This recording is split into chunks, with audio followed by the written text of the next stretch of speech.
Hello, sports fans, and welcome to This Sporting Planet, the brand new show where we bring you the world of sport to your doorstep. From London, I'm Natalie Sawyer, your guide to all the action from across Europe, the Middle East, and Africa. We'll make sure to bring you all the biggest events, the unforgettable moments, as well as the unique stories that make sport unmissable. Be a part of the gang and join our global community on our website, YouTube, and social media as we celebrate the passion, the drama, the thrill of victory, and the agony of defeat, all with expert analysis with a truly global perspective. From the United States, I'm Todd Harris. Get ready for a wild ride because the Americas are about to become the center of the sporting universe. Over the next few years, we'll witness the thrill of the World Cup, the spectacle of the Olympics in Los Angeles, and the electrifying energy of iconic leagues like the NFL, Major League Baseball, the NBA, and the NHL. But we won't stop there. On This Sporting Planet, we'll take you beyond the scores and stats, exploring sport from the Canadian Arctic all the way down to Tierra del Fuego. Greetings from Singapore, where the sun never sets on the action. I'm Edward Russell, here to bring you the electrifying energy of sports across Asia and the Pacific. From the crowd's roar at the Happy Slam at the Australian Open, all the way to these strategic battles on the cricket pitch in India. Join us as we learn from athletes, experts, and fans, and uncover the hidden tales behind the biggest sports stories on the planet. This is one adventure you will not want to miss. This week on This Sporting Planet, we're going to start our review of 2024 with a trip to the Ivory Coast to reflect on the Africa Cup of Nations and head to Las Vegas to explore the impact of one of the world's biggest pop stars colliding with one of the planet's biggest sports. Well, this is exciting. Welcome to our brand new podcast. And to start off This Sporting Planet, we've got a 4-episode mini-series looking back at some of the biggest stories across the globe of 2024. Before we get into it, what I want to focus on, first of all, Todd, that shirt behind you. Tell me all about it. I'm really intrigued. Well, normally when you get a jersey framed, at least in the States, you do the backside so it has the athlete's name. But in the United States, if you know anything about basketball and you know that's a North Carolina jersey from the University of North Carolina and it's number 23, you don't need to turn it around. Because everyone, Natalie, as you and Edward know, that's Michael Jordan. So that's a jersey from when Michael Jordan played at the University of North Carolina before he went on to do a couple good things with the Chicago Bulls in the NBA. Just a couple of good things, yeah. Hang on, is that like a match-worn jersey? No. If that was the case, I would be retired and just counting I would have sold it probably for millions. But no, it's just a replica, similar to what he wore. Gosh, I was even around when he hit that huge shot against Georgetown to win the national championship. That's the jersey. So there you go. I love it. And is that a snowboard as well? It is, yeah. I've got all kinds of props back here, and these. Now that is a snow-ridden snowboard. That's not just a prop. I just kind of use my office and I stack things in the corner when I don't get to them. So yeah, that's legitimate. I tell you what, Ed, he's brought the A game already. We're going to have to think about what we're going to put behind us in future. Well, I'm glad you're not reading the titles of all the books behind me because I don't think many of them are very impressive. Although, actually, can you see if I'm pointing at it now? Yes! That is the old Paris 2024 mascot.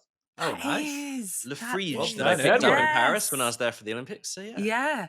Okay. Well, look, shall we start about maybe our memorable moments from 2024? Yep. And although we might just start this pod with the first 3 months, we can look back over the whole year. So, Todd, let's go to you. What's your standout moment?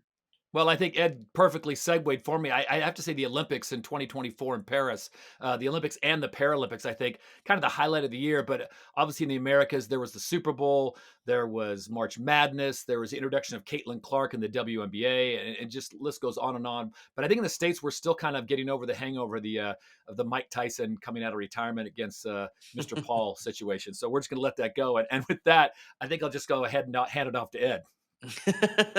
Well, Olympics for me as well, where I picked up that mascot of mine. I mean, I've been lucky enough over the years to cover so many different sporting tournaments live in person, but the Olympics has always been that one that I've wanted to cross off the list, and finally Paris came around and I was able to do that. And it was more, I think, than I ever expected it to be. I think there was a lot of talk going into it, and I'm sure we'll cover this a little bit later on, of Parisians not really up for it, not really looking forward to having it in their city. But when I was there, everyone was so invested in what was happening. Yeah. There was this real joie de vivre in the air, and so many sporting highlights, which I think we'll get into later. I don't want to, have any spoilers, but for me, Simone Biles Well, I'm now spoiling it, aren't I? Simone Biles, Teddy Riner, and from a Singapore perspective, Max Mader. He's a 17-year-old kite surfer from here in Singapore, and he picked up only Singapore's second ever Olympic medal on the day that Singapore celebrated its birthday, National Day. So that was really a story for me.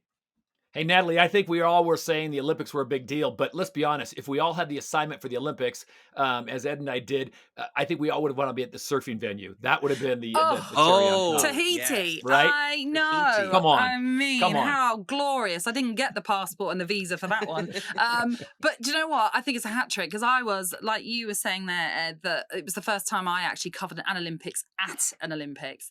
And it was the best 2 and a bit weeks of my career ever, apart from, of course, this podcast, because this is going to be brilliant. But yeah, I just loved every second of it. And I was really fortunate that second week to be at the Stade de France for the athletics. And just, do you know what? I just enjoyed every second of it. To see Noah Lyles do what he did in the 100 metres, to see Keely Hodgkinson win gold for Team GB was fabulous. Obviously, Amon Duplantis and what he did with the pole vault. Stories we'll talk about plenty, I'm sure, throughout this pod and these series as well. But of course, America did pretty well on the track, Todd.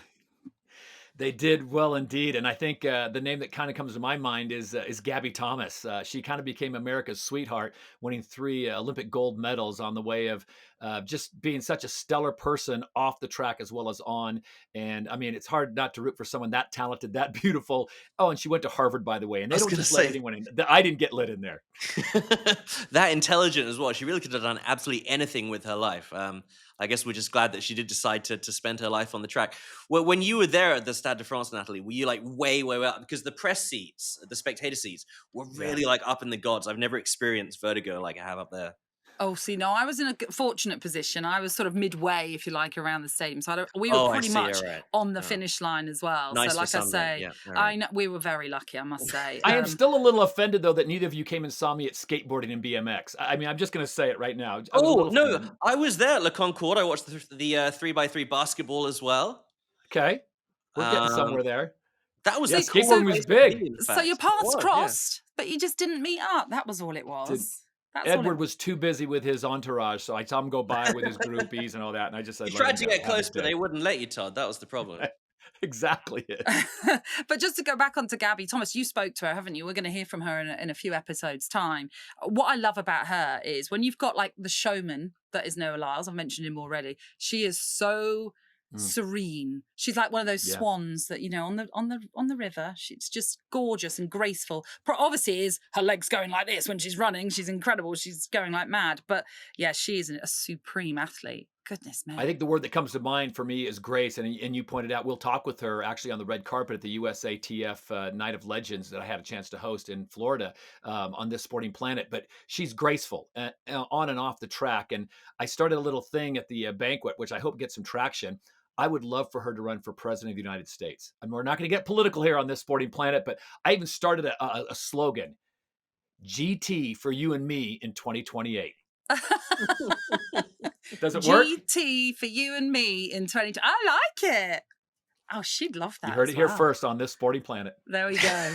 Well, do you know what? We've given our little highlights then so far of what we loved in 2024. But let's go back to the start of the year. And Todd, come on, where should we start with you? All right, if it's okay, we'll start here in the Americas, our review of 2024, because there's been so much going on at the start of every year, obviously, from the NFL playoffs, and we get into the Super Bowl, March Madness, and everything in between.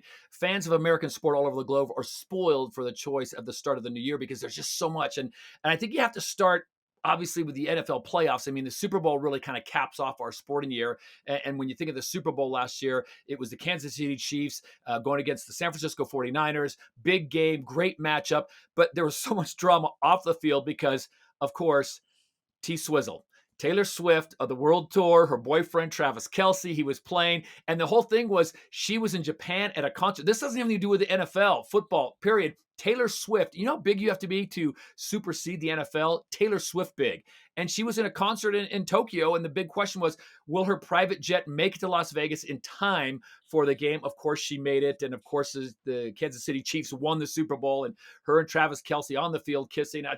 It doesn't get any better. And if you're a journalist, I mean, how do you write a better ending than Travis Kelce on the field with his superstar girlfriend and the Super Bowl. I mean, come on. I know it's just a day in the life for Natalie Sawyer, but that's pretty awesome stuff. I got to say, Todd, on the Stop it. subject of the Super Bowl, as you probably expect out here in Singapore, and I guess wider throughout Asia, it's not really a massive deal. Yeah. And of course, it's on at 7:30 in the morning over here. So we were swapping out beers and guacamole for pancakes and black coffee. But I've never seen as many people interested in it as I have this year. And you mentioned the T Swift effect, especially because, as you mentioned, she was in Tokyo. Prior to that, she'd just done a whole bunch of shows here in Singapore, Yeah. in fact. And we were really kind of in the middle of really Taylor Swift fever pitch. She'd done a record 6 back-to-back shows in Singapore. That was the only place that she performed in the whole of Southeast Asia. So the whole of the continent was coming to Singapore. And then to watch her in the Super Bowl really brought a whole new generation of fans, I guess. And I hope it did convert some non-football fans into football fans who tuned in just for Taylor and then came away as someone who's going to watch it for years to come. Swifties, let's give them their proper name, Swifties, they would have become obsessed, I'm sure, just to see where she is. Has she made it to that Super Bowl or even any of the other matches previously as well? She must have been the best advert for and the NFL.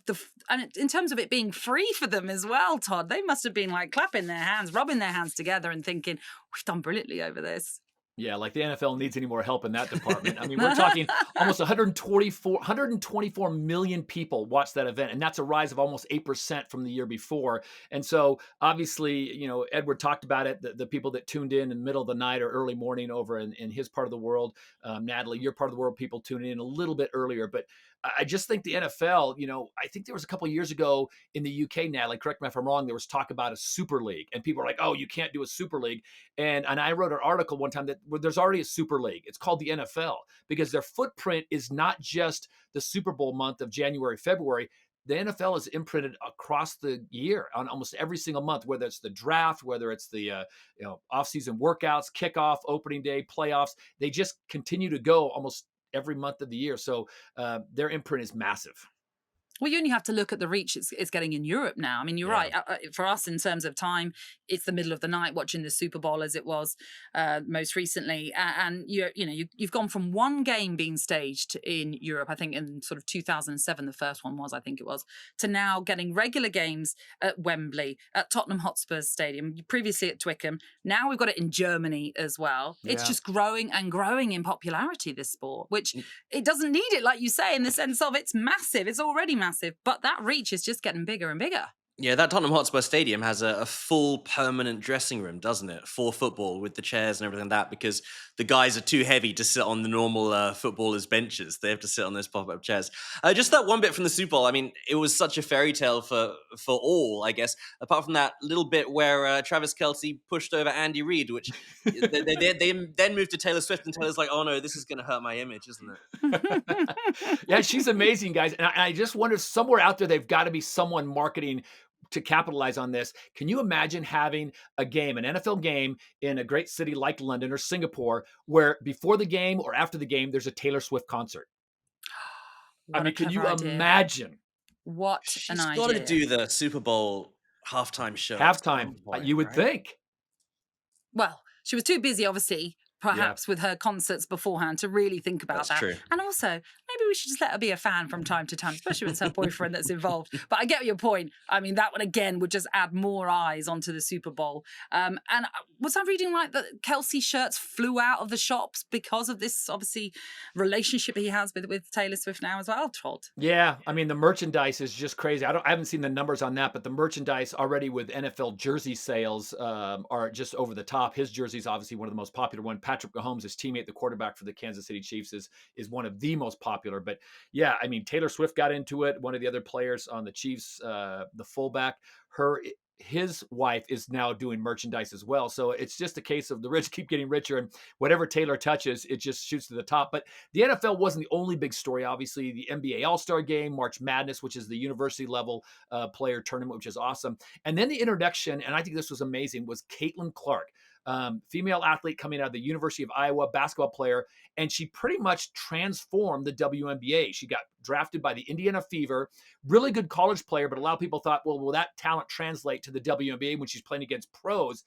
And it did. I mean, everywhere she went, like Taylor Swift, it was like the circus followed her, to the point where they had to change some venues where she was playing because they just couldn't hold the capacity. So they moved it to bigger venues. And I think the WNBA and all the players benefited from it financially. The ratings went up, and it was kind of like Tiger Woods when he came into PGA. Everyone's salary kind of went up and more eyes were on the sport. Well, I was going to ask you about that because over here we have got the Women's Super League in football, soccer, and what we're seeing is it is growing, but not to an astronomical level. It's going to take a long time, if ever, to get to Premier League level. But what is the WNBA like in terms of its popularity? Is it fast growing, or is that just the Caitlin Clark factor? Well, initially, I'd say it's the Caitlin Clark factor, Natalie. I mean, when she came in, the ratings were decent, but now they're seeing numbers that they hadn't seen before. And there's actually a couple games during the season where the WNBA outdrew the NBA. Now, the NBA was early in the season, things of that nature, but the numbers they were getting because people want to see her play, and she's an exciting player. So I think it just goes to show you that if you have the talent, people will watch. It doesn't matter if male, female, any of that stuff. It's just people want to see the best of the best. And I think that's why, to what Edward was saying, and you were mentioning, the Olympics are the pinnacle. It's the best of the best around the world, regardless of race, gender, anything. It is the best of the best. And I think we're all just kind of drawn to that. And hopefully on this sporting planet, we'll be able to review that and bring you some great stuff throughout the year. Yeah, Caitlin Clark, she is a phenomenon, isn't she? She broke loads of records in the college league. It's just what she does now in the WNBA, and whether she can just continue to just get better and better, which you can't imagine she can when she's done so much already in such a short space of time. But there's also plenty of time for her to get better as well. What about the draft? Anything for us to have talked about from that? Yeah, the NFL draft that we mentioned a little bit earlier. It's just the NFL's footprint on the year is pretty much monthly now. I think there's maybe 1 month where they don't have an activity or an announcement or any kind of imprint on the sport landscape. But the NFL draft was held in Detroit. And this is just a draft. I mean, we're talking 25 years ago. Little ESPN used to televise it, and hardly anyone watched it. They had it at a hotel ballroom. And now they have it in Detroit outside. And this was an amazing number. Over 775,000 people attended over the 3 days. They would just come to just listen to their team pick a player. And this is when the college players get drafted in the NFL. Caleb Williams, quarterback out of the University of Southern California, was the #1 pick, went to the Chicago Bears. 6 quarterbacks selected in the first round, which is kind of the sexy position. But don't tell that to Travis Kelce. You get yourself a rock star girlfriend, and that becomes a sexy position. But yeah, and it's a lot of pressure. You're basically watching these athletes who've come up through high school and then university, and now they're going pro and they become instant millionaires. And I think there's that built-in drama that people just, they can't look away. And so the NFL once again has cornered the market, because when the draft happens, all eyes on that NBA draft to see the commissioner, Roger Goodell, come out and say, who is the newest multimillionaire in the NFL? But I don't know. Does draft play well in Singapore and that part of the world, Edward? No, I was just about to ask you, actually, Todd, when it comes to NFL, NBA, and all the drafts, why do you think that is such a uniquely American phenomenon and it hasn't really traveled outside? The only thing I can think of, Ed, is honestly, it's like the lottery. When they announce the lottery numbers, who's going to be, an instant millionaire or billionaire, or multimillionaire? But we've grown accustomed to watching these athletes a lot of times from high school in through university and their college careers, and then we're going to see which team they can go to. And if you have a favorite team in the NFL, mine is the Minnesota Vikings. I know it's a tough year every year, year in and year out, but this year you're saying there's a chance. You want to see what they're going to do, and you want to see how they're going to improve the team. And some of these guys come in and they're literally given 3-4 year contracts that is generational wealth, $40-50 million. And some of them do really well. And some of them, I hate to use the term, but some of them say they're a bust. They just couldn't make the transition from college to pro. So it's just almost like a soap opera that plays out. And in America, in a nutshell, we love a good soap opera. And it is so tactical, isn't it? You can trade your first draft pick for guaranteed other players. And then you see, particularly in the NBA, well, I know the NBA a little bit better than I do the NFL. A lot of players being moved, not necessarily because they want to, but because it's going to guarantee a higher draft pick for their team next season. Yeah, absolutely. And I think if you have a chance, and for the fans that are watching This Sporting Planet, if you ever get a chance to watch the movie Draft Day with one of my favorite actors, Kevin Costner, it's a great capture of that day and the stress from the fans to the general managers across the league, and everything goes on behind the scenes. I think it's pretty good. And I've talked to a few friends of mine who actually played in the NFL and work in there, and they say it's pretty accurate. So Draft Day, Kevin Costner, There you go. This first shameless plug on this sporting planet. All right, to football next. And we're going to touch on the Africa Cup of Nations, which was won by the hosts, the Ivory Coast. But my goodness, they did not make it easy for themselves. They didn't get off to the best of starts in the sense of the group stage. They actually had to leave it until relying on other results to get them through to the knockout stages. But having spent, $1 billion on ensuring that the Ivory Coast was ready for this tournament, for them to have bowed out at that group stage would have been an absolute disaster. But as it is, they got through because of other results, and they managed to actually get themselves, as I say, all the way to the final, to then beat Nigeria in that final, having to come back from 1-0 down to win it 2-1. But that's not half the story, because I'm not even mentioning the fact that Jean-Louis Gasset, their manager, was sacked after the group stage. In came MS Faye, who's never managed before, a former player, but has never managed before. And in his 4 games, goes on to win the tournament, which is what dreams are made of. It is a Hollywood blockbuster, Todd, that I'm sure America will no doubt produce a film for. America doesn't have the market cornered on drama and soap operas. I'm telling you, the Ivory Coast and the whole thing that played out there, that was crazy. I cannot believe all the things that happened in such a short amount of time. Oh, it's what football tournaments are all about, because it is condensed into a short period of time. And there's so much more that I haven't even mentioned, but we'll talk a little bit more about it. But before that, to bring us a little bit more on the biggest football tournaments in the world, I've enlisted the help of the African football journalist Gary L. Smith to discuss how the Ivory Coast secured that famous victory at the Africa Cup of Nations and the brave decision to part company with their manager partway through the tournament. It was a brave decision. But I think at that point, they realized that there was nothing to lose, because what we hear, the signals we were picking from inside the dressing room was that Jean-Louis Gasset was not able to communicate properly, or if he was communicating, his instructions were not being taken by the players. He just couldn't identify there was something missing as well. And so Yassine Diallo, the president of the Ivorian Football Federation, that it's been decided that he'll be given the job on a temporary basis, which probably gave him an impetus to coach beyond himself, because remember, he didn't have that sort of experience in the past, and he just got it done. Game after game, they just seemed to get better and better and better. They went on to win their third title. Yes, and what a day that turned out to be, because it was a comeback against Nigeria to win that final as well. And Sebastian Haller has written many stories for the Ivory Coast. He did so in that tournament, scoring in the semi-final, scoring in the final, this after battling testicular cancer as well. He must be a hero to everybody in the Ivory Coast. Of course, it was the feel-good story that every tournament needs, So in the circumstances that he did, he had a terrible final. Remember, he did nothing in the final, and then they just persisted with keeping him on the pitch, and then with that touch, he got the goal in. I remember the coach, MS Faye, also saying that it must have been fated or written in the stars, because remember, MS Faye took over the leadership of the team on his birthday as well. It really was written in the stars. Exactly. He took about his birthday. There was the whole Sebastian Haller thing, and all those things meant that it seemed that Ivory Coast were destined for it, And because of if you were in Ivory Coast, I've been privileged. This was about my 8th AFCON or so that I've covered, and this was the most JAMMIN AFCON that I've been in, hands down. It was a party. Yes! It was so good. It was so good.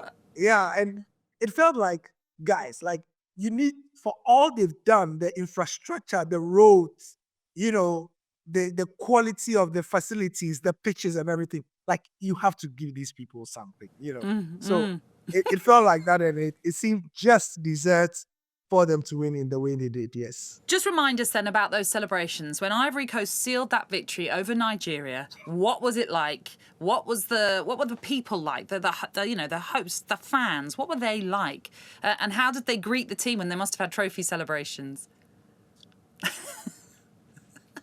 Can't remember? This is your podcast, so at this point, let me just paint it in the minds of the listeners. I'm holding my head just remembering how chaotic, beautifully and wonderfully chaotic it was. Now, this is Ivory Coast, who just 10 years ago were in the throes of a civil war. Since then, they've had nothing like this. They won their last title in 1992, before this one. They've had the Drogba generation, right? The one in 2015, okay, where they beat Ghana. But for it to be on their home turf since 2015 like this, after the Civil War, with spending out over $1 billion, we understand, a people who needed this unifying force so much. It was wonderful. The streets were filled with people. There was orange everywhere. And it was one of those AFCONs that there was a song, guess what? That was not the official song of the African Cup of Nations.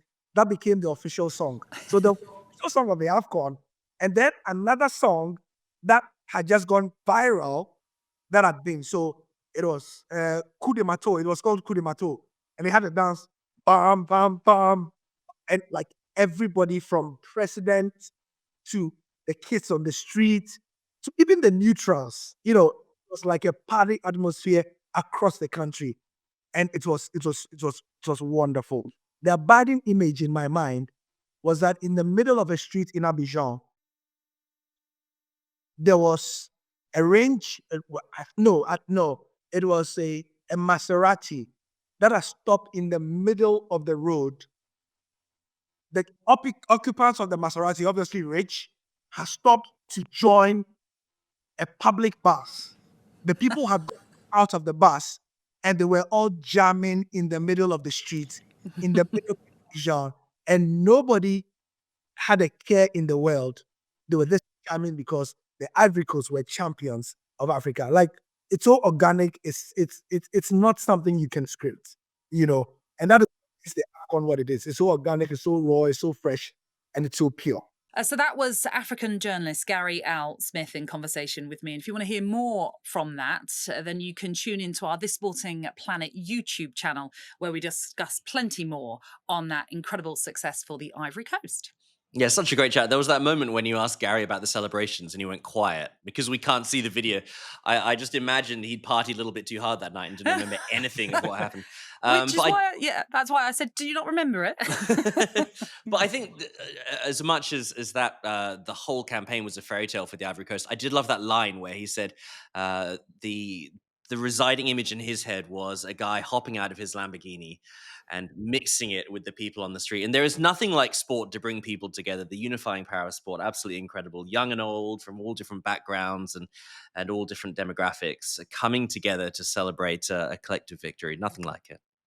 Ed, you had me at Lamborghini. I think the only question I had for you, Natalie, was how many of these players that play the AFCON are spread out throughout the world in the massive leagues, throughout Europe, even the MLS, from Ed's part of the world. How many of these players are, so people, does that draw a lot of eyeballs into that tournament because people say, oh, well, he plays for my local club in Germany, or he plays for my local club in Australia, or the MLS or Chelsea? If you're just looking from where I am in London, from a Premier League perspective, I think 17 out of 20 Premier League clubs had at least one, if not more, players represented out of the African Cup of Nations. What was really interesting, and again, as I say, you'll be able to hear more of that conversation on this Sporting Planet's YouTube channel, was talking about the leveller and how it feels as though nations now, when you're talking about the lower ranked nations up against the higher ranked nations, feels as though that divide has sort of lessened and they're more even when it comes to battles. And Gary was mentioning the fact that what you're finding is that teams like, he mentioned Manchester United, are able to go to Mali now and pluck a player out, from a 16-year-old player from Mali. Likewise, Real Madrid are able to do that. Likewise, Bayern Munich, whoever it is, are able to pick out these players now from maybe slightly lesser known nations when it comes to football, but because they're stars already impacting in those particular clubs that they're at in those African countries, that is now helping to impact across the whole of Africa, that it's now bringing up the level of football. So that's why you're seeing it a little bit more even. We saw that at the Euros. You saw some of the fantastic results, and the Euros is a tournament we'll talk about in future episodes. But you're just seeing a complete sort of change. It's no longer that there's a huge domination of certain countries. We're just seeing that it's becoming a little bit more level, which is what we want ultimately. That it's a fairer playing field across the board, don't we? Ed, tell us about Asia then. What's happened out there with football? Yeah, well, the AFC Asian Cup took place early on in the year, the 18th edition, really the showpiece men's football tournament. Qatar entering the tournament as the champions of Asia. The Western Asian side always traditionally tends to do very well in these tournaments, both internationally and domestic as well. As fate would have it, the tournament was held in Qatar. It was initially meant to be held in China, but of course, with COVID and everything like that, it got moved to Qatar. And 24 teams from across Asia and Oceania took part. Qatar ultimately retaining their crown, making it back-to-back wins, defeating Jordan 3-1 in the final, thanks to Akram Afif's first ever hat trick in an Asian Cup final. Can you imagine that? Scoring all 3 goals in the final to bring your team glory at home. Much like, as you mentioned with AFCON, winning on home soil, nothing quite like it.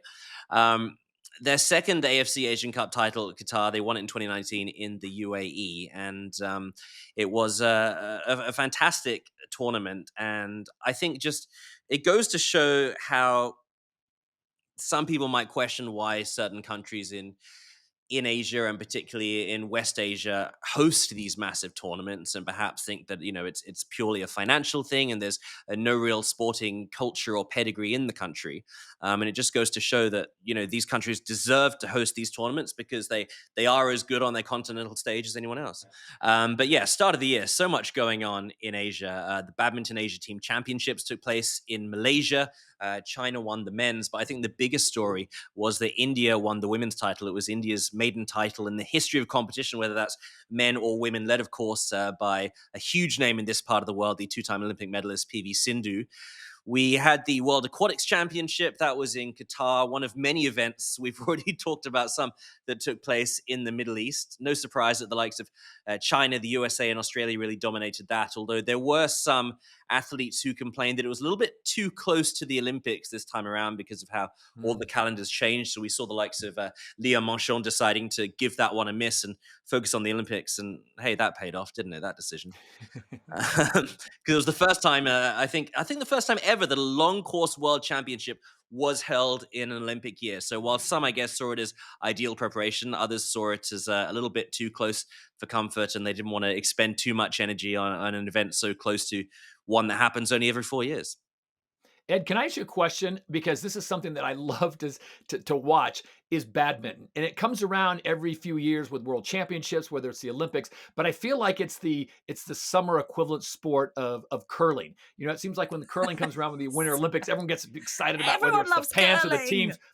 But who doesn't love badminton? I mean, we all played it as kids and it's a major thing. And when you see the best of the best doing it, it is fascinating. I feel like it's a bit of a disservice. No offense to curling. I don't know what the name of curling athletes are. Curlers? Curlers? Curlers. I feel like it's a bit of a disservice to compare badminton to curling because curling's a little bit more niche than badminton. Badminton is a huge sport. Yeah.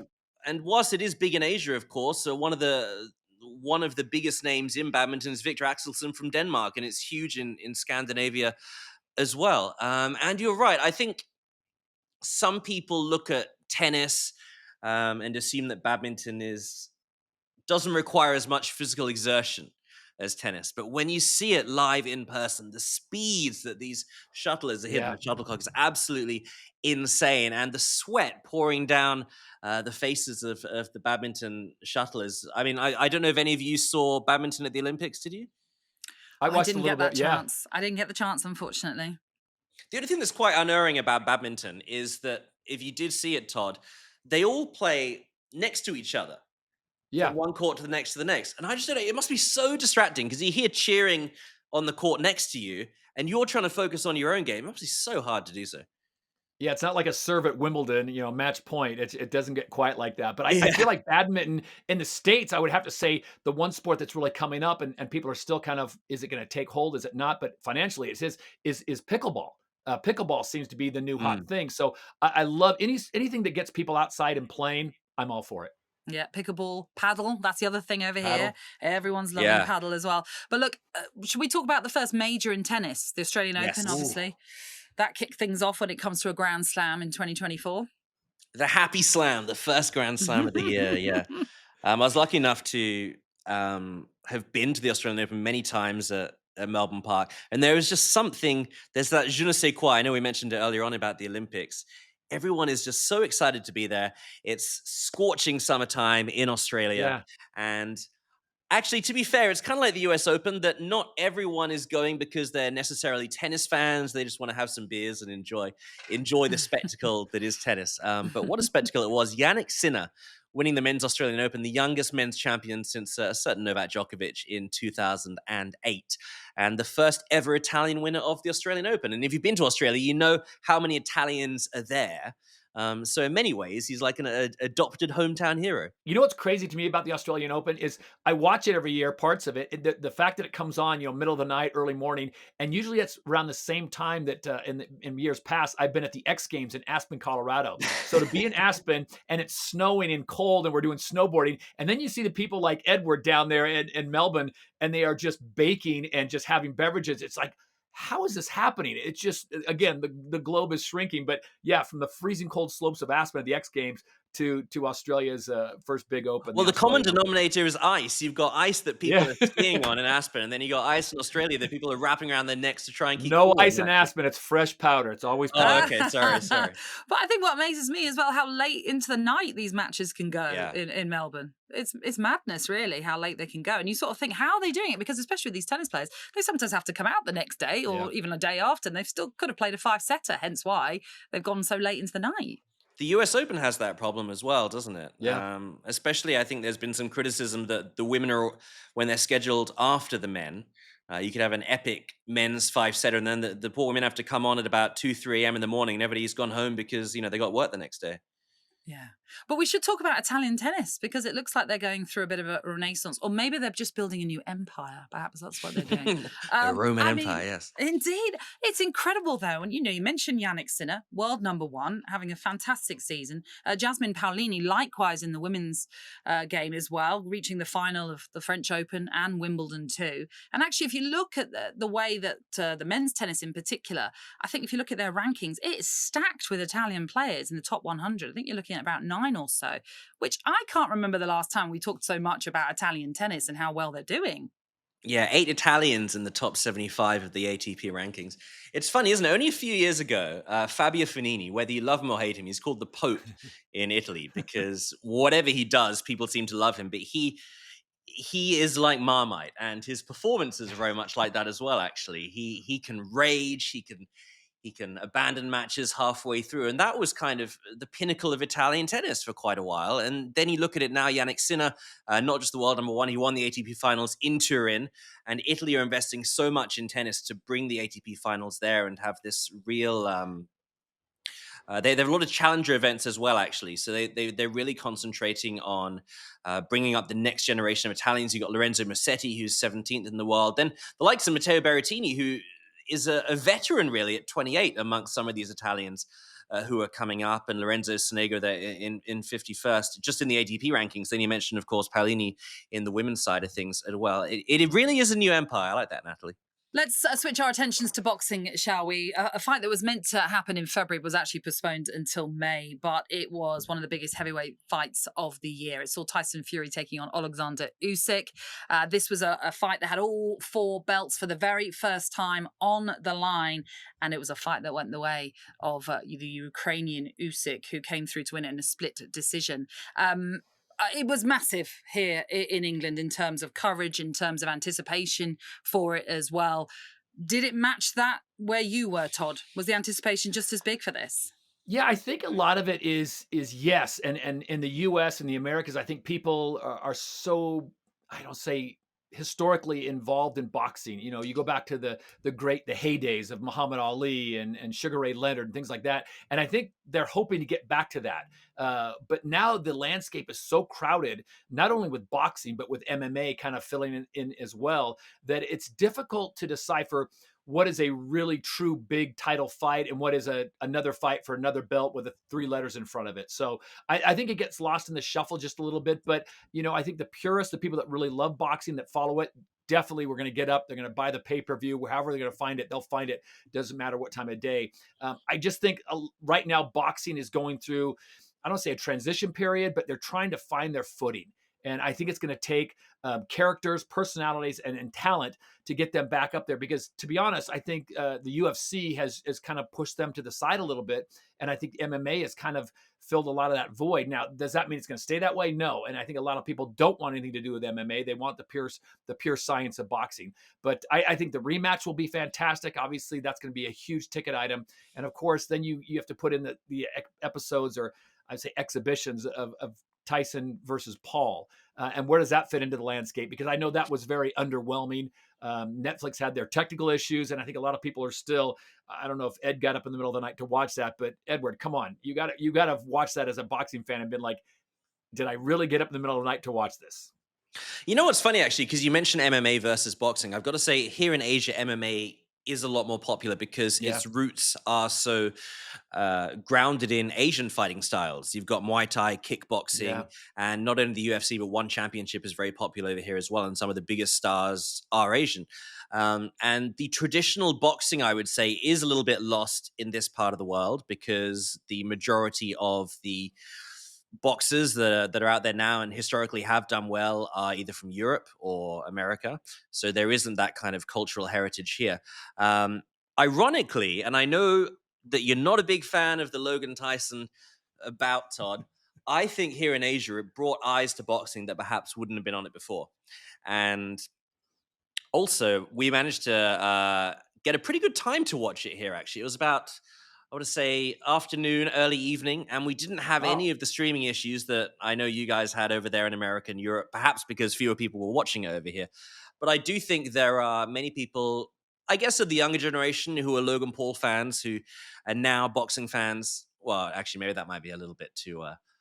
I might be overemphasizing those that have been converted into boxing just after watching that, but I do think that many people, it piqued the interest of a lot of people who wouldn't have been into boxing otherwise. Do you know what? I mean, you're absolutely right that what Logan Paul has done for boxing in terms of getting new eyes on it, brilliant. You can't knock him for that.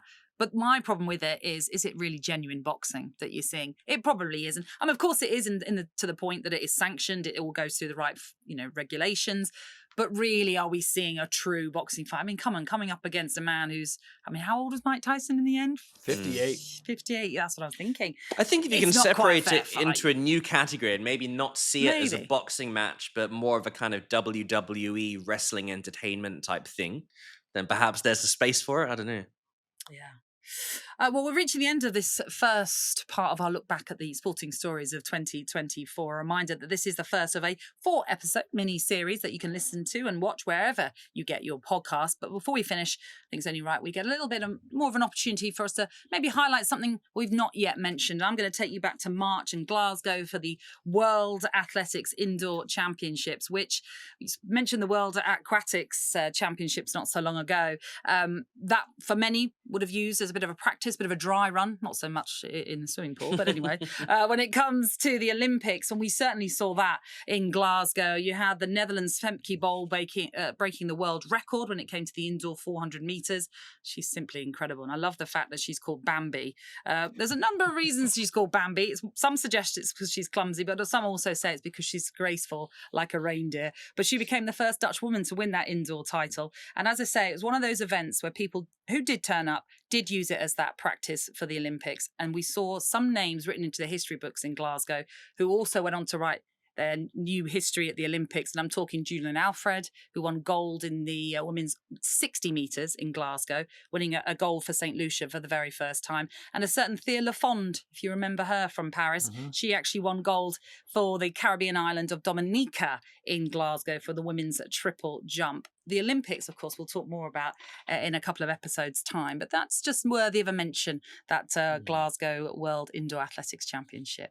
I think also worthy of a mention, Natalie and Edward, is Nelly Korda. I think that's a name you're going to be hearing more of in terms of women's golf. She is stellar. She had an amazing year, and she's still in her 20s. She's still learning the game, but her swing is so pure. I think she is like a Caitlin Clark to basketball. Nelly Korda is to women's golf. We'll talk with Stacey Lewis, who is the Solheim Cup captain for the USA. Back-to-back winner, 2023 and 2024 winner. Will she back for a third year? We'll see. But we had a great chat with her. But Nelly Korda in women's golf, I think, is another sport, another name that will probably probably want to get to know a little bit more. Just so much talent at such a young age. I'll be interested to see how long she keeps going, because as we all know, when you're playing at that high of a level, the grind is hard, and there's things that we don't see on television or in person that they go through. And so, she's going to have a lot of decisions to make. How many tournaments does she want to play a year? Does she just go all in for 5-10 years and then just retire early, or does she pace herself out? So I'm interested to follow her career, because whether it's a men or women, I think everyone can appreciate a smooth swing, a beautiful swing. And she certainly has that. She has an amazing game. And so Nelly Korda is a name I think we're going to be looking for and talking a lot more about in 2025. Ed, how about you?